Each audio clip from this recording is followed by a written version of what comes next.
স্বামীর পাঠানো টাকা ব্যাংক থেকে তুলে যখন নিচে আসে ফরিদা পারভিন, তখনই চোর চক্ররা তার ব্যাগ থেকে ৩৭,০০০ টাকা চুরি করে নিয়ে যায়।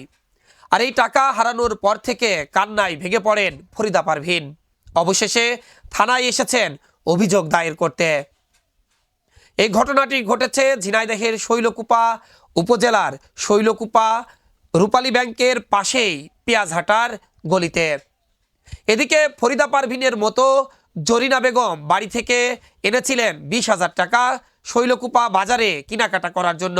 তিনি একটি ফলের দোকানে ফল কিনছিলেন, তখনই দেখেন তার ব্যাগের মধ্যে তার রাখা ২০,০০০ টাকা নেই। তার আগে বাজারে এসেছিলেন কলা কিনতে শৈলকুপার সাতগাছি গ্রামের জাহানারা খাতুন।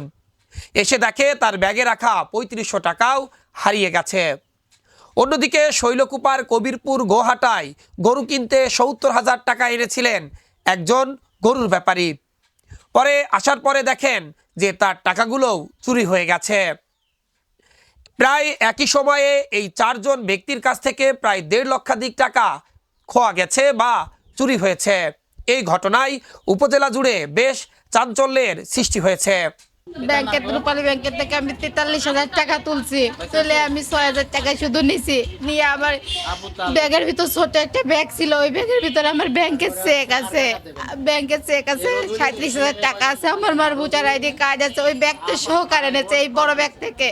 আমি কি পরে আমি জ্বরে এখন কেনাকাটা শেষ, আমি এখন মুদিখানার দোকানে গেছি, দেখি আমার বড় ব্যাগটাই দিয়ে দিয়ে দিল। আমি কি করবো? ৩৭,০০০। না আমি চিনতে পারিনি, আমার মনে হলো একটু ধাক্কা লাগলো।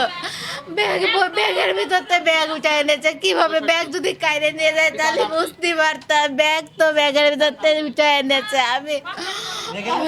আমার টাকা আমি বাসাতে নিয়ে আসলাম, আমি বাজার করব, সেই টাকাগুলো ছোট ব্যাগে করেছি। আর ২০,০০০ টাকা আমি হলে এই ব্যাগটার ভিতরে চেনে রাখিছি। তো যেই ফলের দোকানে আছে ওই জায়গায় প্রচুর ভিড়।